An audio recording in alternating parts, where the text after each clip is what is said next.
What's good, YouTube? It's your boy, Blue Blood Sports TV, back at y'all with another one.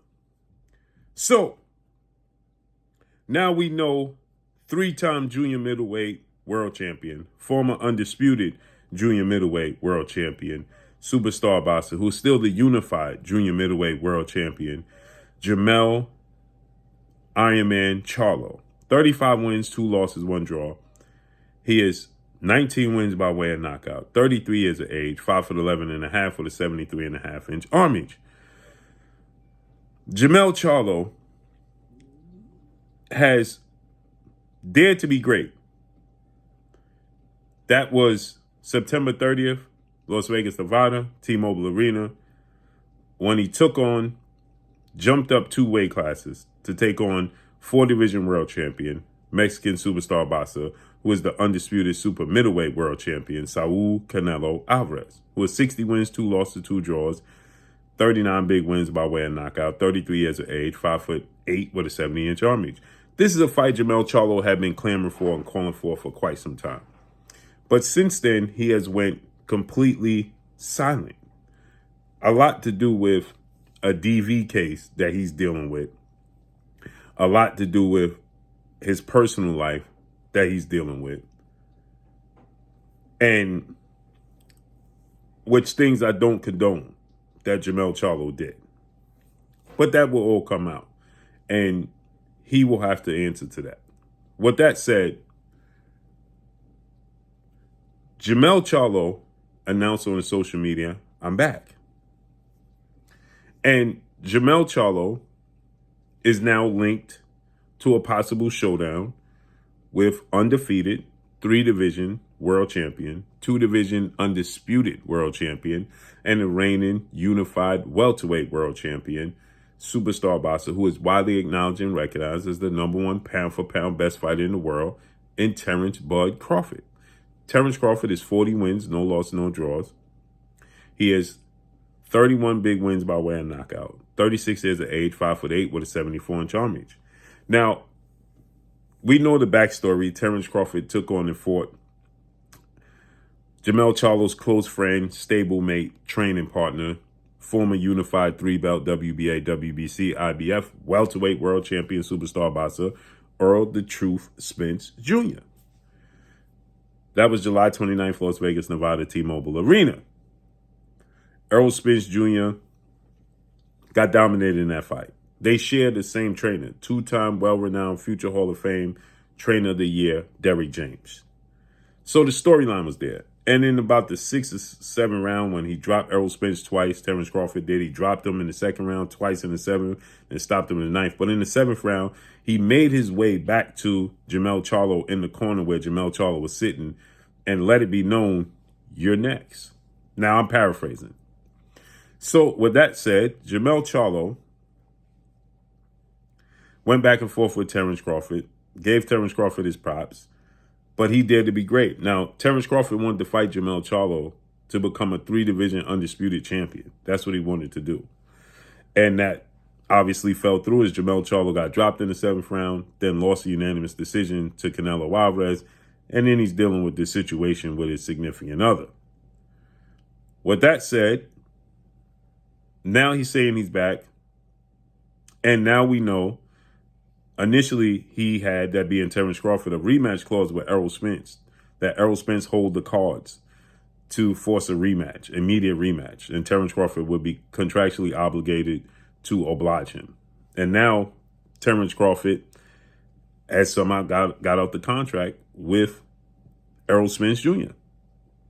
And it's being reported that because Errol Spence suffered an eye injury, and he stated that he had this cataract injury that was hindering his vision before the Terence Crawford fight, and he just had surgery in January, and it's being reported now he won't be available to fight anyway.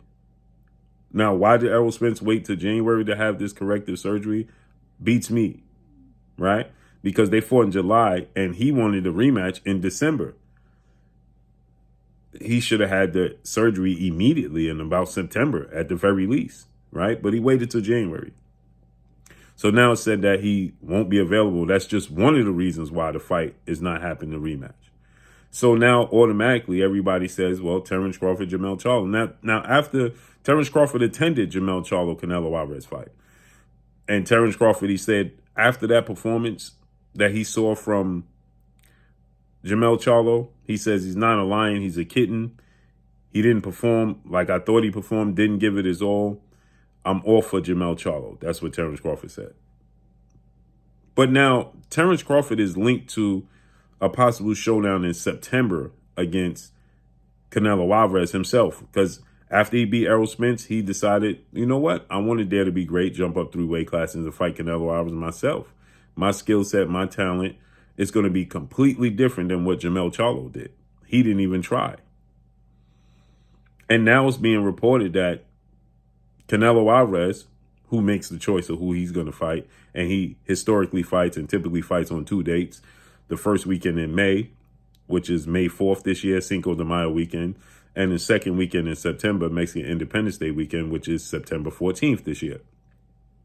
So it said that in May, he's possibly going to fight Jermell Charlo's identical twin brother, undefeated 2-division world champion, superstar boxer Jermell Hitman Lions Only Charlo, who is 33 wins, no loss, no draw, 22 wins by way of knockout, 33 years of age, 6 feet tall with a 74-inch arm reach. He's going to fight him in May.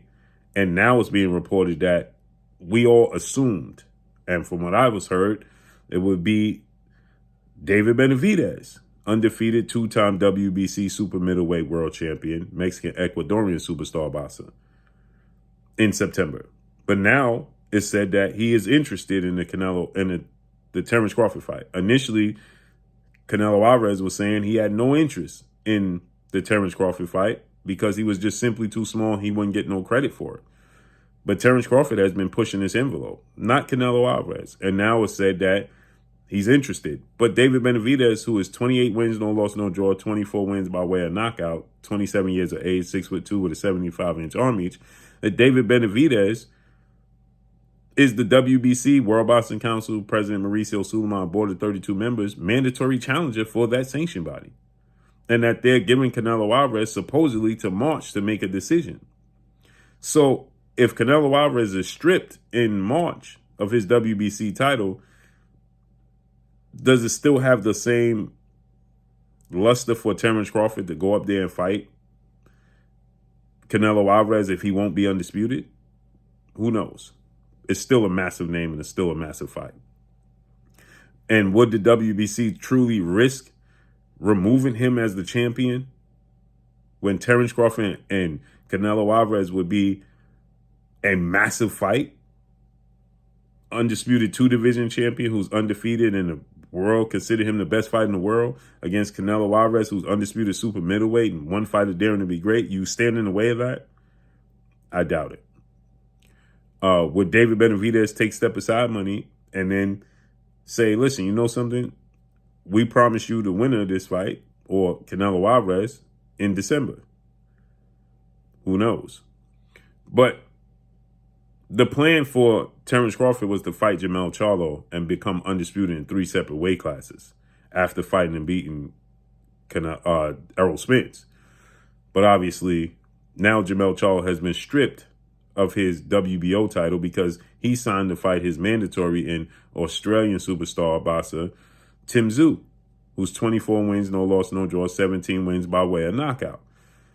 Tim Tszyu just recently revealed that he was in negotiations to fight Terence Crawford, and the negotiations fell through. So is this an indication that the negotiations fell through? Because now he's fighting Keith Thurman March 30th.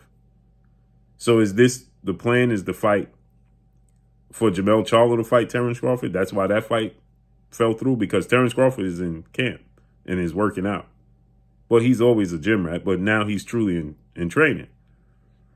Is it worth Terence Crawford fighting Jermell Charlo? I say it is, because the WBC has, in a nice way, removed Jermell Charlo as their champion, but they placed him as champion in recess. And does that say that they can come back, backtrack, and say, okay, well, we'll reinstate you? Or does he have to fight? Because they're making Sebastian Fundora fight March 30th for the vacant WBC title. Will they reinstate him for the Terence Crawford fight? Is it worth Terence Crawford fighting Jermell Charlo? In my opinion, it is, to stay active. Jermell Charlo is still a serious threat. He's big. He's bigger than Terence Crawford. He's 3 inches taller. They have the same arm reach. Actually, Terence Crawford has a slightly longer arm reach, but he's a naturally bigger guy than Terence Crawford. And this would give Terence Crawford, who Jermell Charlo has a very stiff jab. He has power in both hands. He's athletic, and he's big, and he's strong. This would be a great measuring stick for Terence Crawford at 154 and then jump into 168. Or does Terence Crawford just simply want to stay focused on gaining the correct amount of weight by September to fight Canelo Álvarez at 168? But you figure you still have to gain weight and understand what it's going to be like to move around that extra weight at 154 for Jermell Charlo, who's a big guy. Don't fight the same as Canelo Álvarez, but he's big, he's strong, he's athletic, he has a strong jab, and Canelo Álvarez is big, strong, and athletic and has a strong jab. Does it make sense? Me, personally, yes, because Terence Crawford fought once in 2021, once in 2022, once in 2023. And he's 36. He'll be 37 in September. It makes sense to fight Jermell Charlo around that same time Canelo Álvarez is going to fight possibly Jermell Charlo, right? Around that same time, April, June, right? And then go up to 168, right? I think it would be the earlier the better for him if you Terence Crawford. If not, I personally want to see him fight Jerron Boots Ennis at 147. But if you're planning on gaining this weight to go to 168, I think that this would be the correct stop. It's just a short amount of time, right? Because if you fight Jermell Charlo in April, you got to instantly go back into camp, should you win and not take any punishment, and immediately start gaining the weight to be able to compete with that weight on you. Now, he walks around at 160, 175, 170, 175. Terence Crawford walks around at that weight. But to compete at the highest level with that weight is a completely different story. That you'll be weight drained, your stamina, not weight drained, you'll be fatigued because you're carrying that extra weight. So it has the reverse effect of being weight drained is what I meant to say. Because now you're carrying that extra weight and got to understand how to carry that extra weight and deal with a bigger, stronger person that you're typically used to dealing with. If Jermell Charlo was still undisputed, it would make all the sense in the world. But the fact that Jermell Charlo is not undisputed, So let's see how this unfolds and plays out. It's very, very interesting. But obviously, a lot of people are saying that it's going to be Jermell Charlo his next fight. Possibly. But I think it's a strong possibility that Terence Crawford just stays on the shelf and look to build up his body to get acclimated to compete in that 168. And then if he have a deal in place, that would make sense. If he has an agreement and a deal in place to fight Canelo in September, then I can understand that. If you don't, it's not worth just sitting on the shelf because you don't know if Canelo Álvarez is going to win in May and you don't know if he for sure going to choose you. Because there's going to be a lot of pressure for him to choose David Benavidez. So let's see how this unfolds and plays out. But that's all I got for y'all. Make sure you hit the like button. Drop a comment in the comment section. Let me know what y'all think. Y'all already know what it is. It's your boy Blue Blood Sports TV. Hate, like, comment, and subscribe. If you haven't subscribed, hit the subscribe button, hit the like button, hit the bell icon to get all the new notifications. Follow me on Instagram at Blue Blood Sports TV, all one word. So all I got for y'all. I'm gone. Peace.